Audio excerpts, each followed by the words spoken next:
Good evening, everyone, and welcome back to Sudan in a Week, where we take a closer look at the key events that shaped the past few days. In a meeting with journalists from the US, Canada, Germany, and Nigeria, the Sudanese Prime Minister, Professor Kamel Idris, highlighted the military's strategic progress and condemned the ongoing atrocities and infrastructure destruction committed by the RSF militia. The Prime Minister underscored the government's peace initiatives and the necessity of strengthening Sudan's diplomatic presence abroad. Key discussions also focused on the stabilization of Khartoum, the voluntary return of displaced citizens, and national plans for reconstruction. In a separate interview with CBN, Idris reaffirmed that the capital is stabilizing as life begins to return to normal.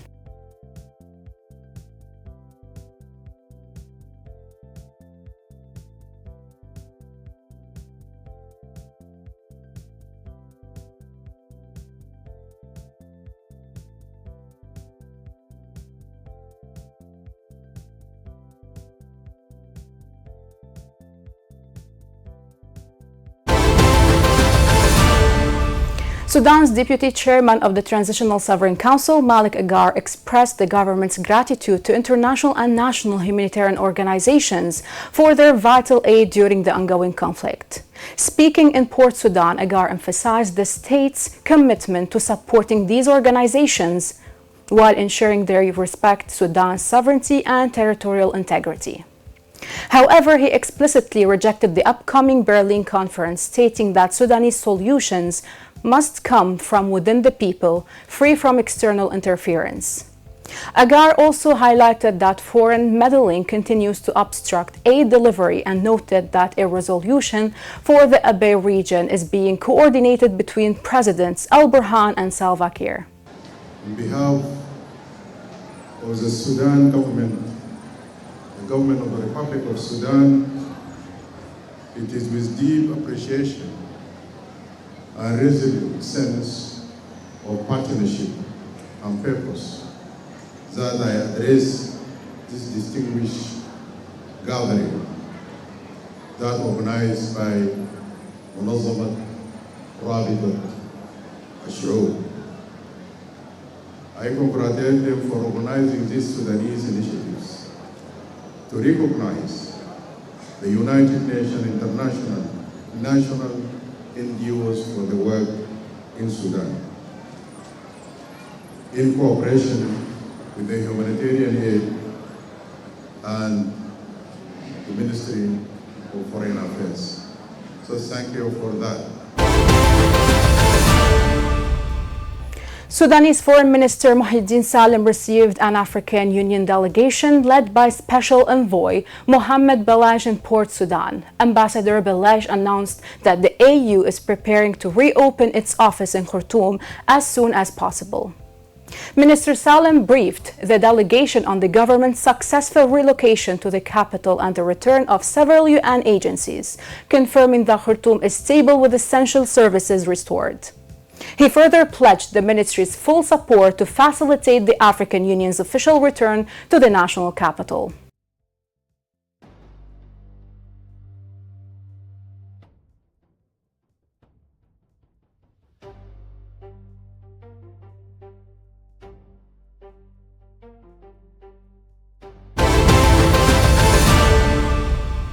Sudan's Sovereign Council Advisor for Humanitarian Affairs, Lieutenant General Al-Sadiq Ismail Mahmoud, met with an Italian high-level delegation led by Marco Malaysia to discuss the Italy for Sudan initiative.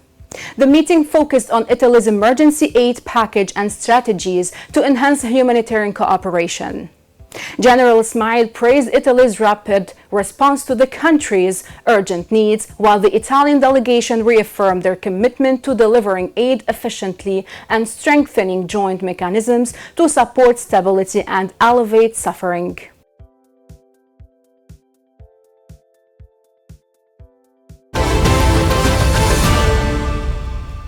Marking the historic anniversary of April 6th, the chairman of the Sovereign Council and Commander-in-Chief of the Armed Forces, General Abdel Fattah al-Burhan, saluted the Sudanese people for their unwavering support during the Battle of Dignity. Al-Burhan highlighted the deep-rooted bond between people and the military, citing the historic interventions of 1988 and 2019 as proof of the Army's commitment to the popular will.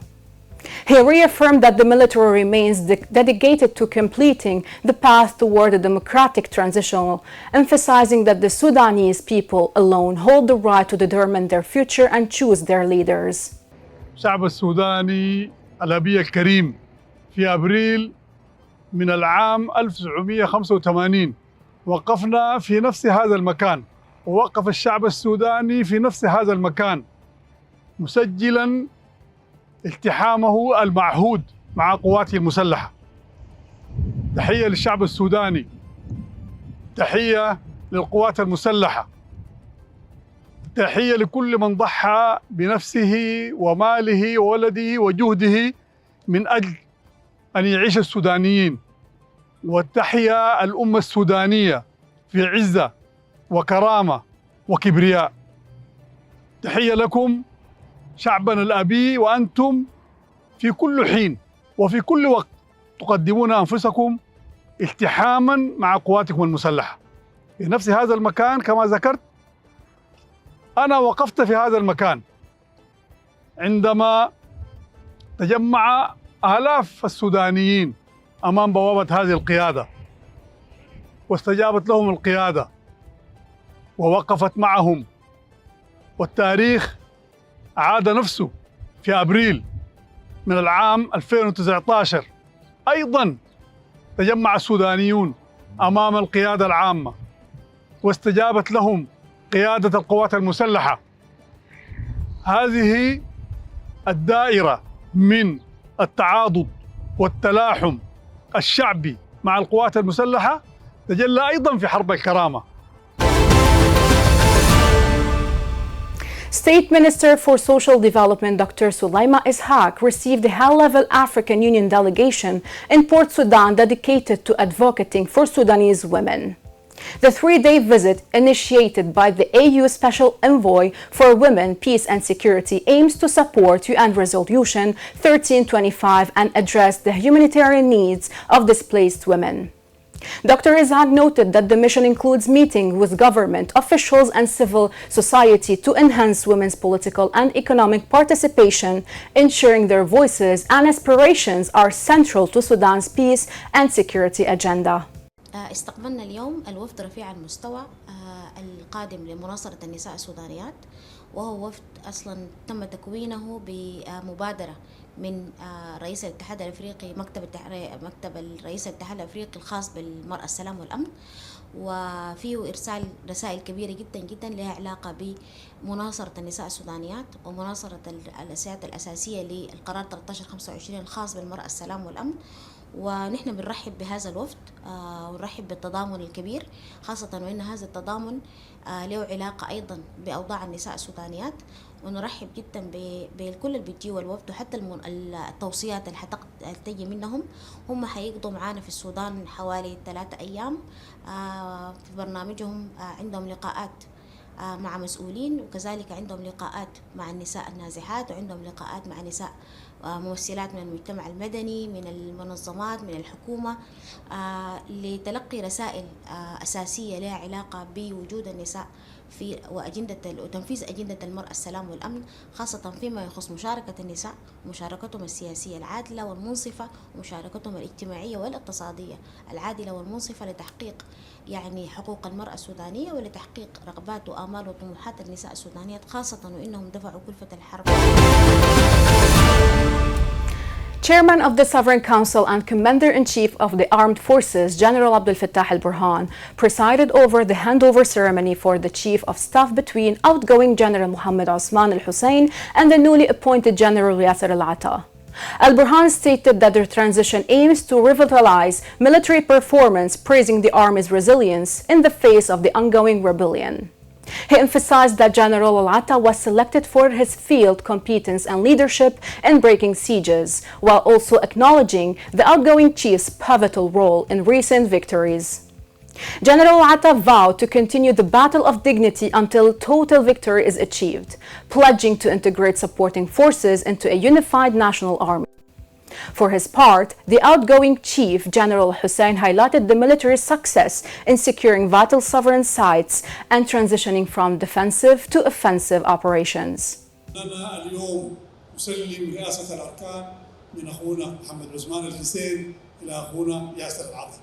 طبعا عبد الحسين أنا أكثر زول بعرفه، وهو من الضباط القلائل ومن القادة القلائل اللي ما عندهم حرفة ولا عندهم صنعة ولا عندهم حاجة غير العسكرية وغير الجيش.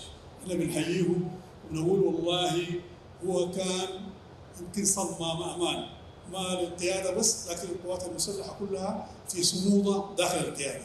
هو وياسر العطا الاثنين كانوا ركائز القوات المسلحة الفترة السابقة. عثمان كان داخل القيادة وياسر كان خارج القيادة، وكان لهم دور فعال جدا في حسم معركة الخرطوم وفي حسم معركة الجزيرة وفي حسم معركة كل المعارك اللي انتصرنا فيها. هم كانوا عندهم فيها دور أساسي ودور مؤثر، وكان عندهم اليد أو القدح المعلى زي ما بيقولوا. انتقال رئاسة الأركان لياسر أصلا ما فيها أي نوع من أنواع الجهوية ولا القبلية ولا أي تمييز، ولا دفعة خطوة ولا دفعة جابوها، لكن ياسر بكفاءته وبمهنته وبأدائه في الفترة السابقة. UNICEF has praised the performance of the Sudanese Ministry of Health during a review meeting in Khartoum for the SHARE project. UNICEF representative Sheldon Yett reaffirmed the organization's commitment to the strategic partnership, noting that the project has already supported over 400 health centers and delivered more than 5 million medical services across Sudan. Dr. Musab Siddiq, Director of Primary Healthcare, emphasized the importance of developing clear plans for the next phase to enhance service quality and build the capacity of over 3,000 health workers. UNICEF pledged to continue working under their ministry's leadership to bridge gaps and provide necessary resources for sustainable healthcare delivery. Khartoum Governor Ahmed Osman Hamza met with the new country director of the World Food Programme, WFP, Abdullah Al-Wardani, to coordinate humanitarian interventions for the upcoming phase. The meeting focused on improving aid delivery by drawing on past experiences and addressing the needs of the most vulnerable groups, including displaced persons from Kordofan and Darfur. Governor Hamza pledged to facilitate the WFP's mission, specifically calling for support in electricity, water services, and school meals. Al-Wardani reaffirmed the WFP's commitment to reaching those in need through enhanced social protection programs, while the Ministry of Foreign Affairs noted that the partnership is crucial as Khartoum sees a significant return of citizens and federal government operations. Sudan's Deputy Chairman of the Transitional Sovereign Council, Malik Agar, met with the high-level African Union Solidarity Delegation in Port Sudan. Agar reaffirmed the government's commitment to a Sudanese-led peace process, emphasizing that African solutions must be crafted within the continent without external dictates. He briefed the delegation on the grave violations committed by the RSF militia against women and the systematic destruction of infrastructure.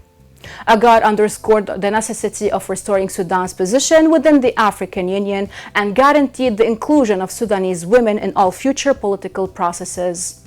The AU delegation expressed their solidarity, confirming that the visit aims to support national stability and empower women's roles in peace building.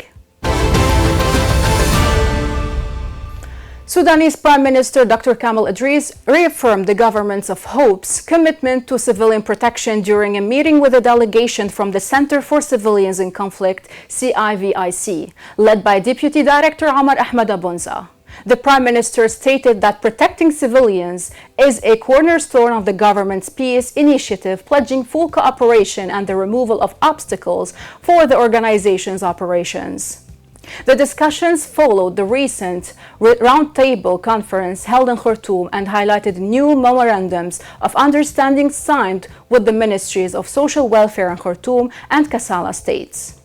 For its part, CIVIC expressed its readiness to provide technical support and capacity-building programs for Sudanese institutions to ensure the effective protection of civilians. Sudanese Prime Minister Dr. Kamal Idris met with WFP Deputy Executive Director Carlos Cow to strengthen humanitarian cooperation and facilitate aid delivery nationwide. During the meeting, Cow announced the relocation of the WFP quarters back to Khartoum, citing significant improvements in essential services and government-led reconstruction. The discussions highlighted a new strategic shift toward local food procurement to boost the national economy, supporting farmers' return to productive regions and expanding school meal programs. The WFP also emphasized the continuation of urgent interventions in Kordofan and Darfur, expressing gratitude for the government's efforts in removing operational barriers to ensure aid reaches those in need. Wolfram Vetter, head of the European Union delegation to Sudan, announced the successful rehabilitation of 13 health facilities over the past year. This announcement coincided with World Health Day alongside the unveiling of the new €8 million funding package for health programs implemented by Save the Children. Ambassador Vetter detailed a series of health initiatives across several Sudanese states. Ambassador Vetter detailed a series of health initiatives across several Sudanese states, emphasizing that these efforts are part of international contributions to bolster the country's medical infrastructure. The announcement aligns with the global celebration of World Health Day on April 7, a day dedicated to improving healthcare systems and ensuring medical access for those vulnerable populations. Vetter further clarified that the new $8 million grant will specifically target health activities and projects in the Red Sea, Blue Nile, and Central Darfur states. Yeah, so we just had a productive and constructive meeting with the Prime Minister and with his team. We discussed how WFP can support the recovery here in Khartoum. I was here in November last time, and I can really see how much is happening. And the WFP has also been able to re-establish the humanitarian air service here to Khartoum. And together with the Prime Minister today, we have decided that we will move back our headquarters to Khartoum and begin operating from here. We also discussed how we can do more on the recovery in terms of providing school meals, providing assistance to those most vulnerable, but also to see how we can support farmers who want to get back on their lands to be more productive, and how we can then do our procurement and buy food here locally rather than to bring food from outside. We also discussed that still there is much need for emergency humanitarian relief in the Kordofan, in the Darfur, for people who are returning, for those who are being displaced.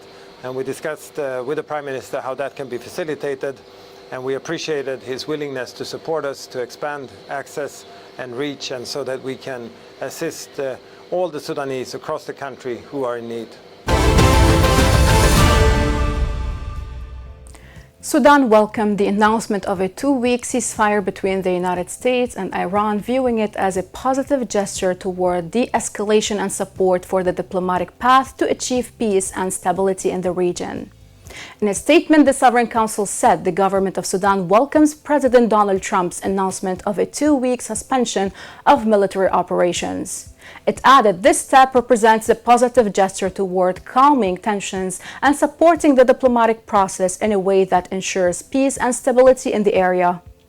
In the early hours of Wednesday, U.S. President Donald Trump announced his approval of a two-week ceasefire with Iran. In a sudden shift in stance, he emphasized that the 10-point proposal submitted by Iran constitutes a practical basis for negotiation. For his part, Israeli Prime Minister Benjamin Netanyahu, whose country is involved in the conflict, expressed support for Trump's decision. However, he denied that the ceasefire includes Lebanon, despite affirmations from Pakistani Prime Minister Shehbaz Sharif that the agreement entails an immediate ceasefire everywhere, including Lebanon. The Sudanese Transitional Sovereign Council has issued a firm condemnation of the recent strikes on energy facilities in Jubail, Saudi Arabia. In a statement released Wednesday, Sudanese officials characterized the incident as a direct threat to regional stability and a dangerous escalation that undermines ongoing peace initiatives. This response underscores the strategic alliance between Sudan and the Kingdom of Saudi Arabia, KSA, highlighting several key pillars of their partnership. Ultimately, this condemnation serves as a diplomatic reaffirmation of the Sudan-KSA axis, positioning the two nations as collaborative guardians of stability in the Red Sea corridor and the Middle East.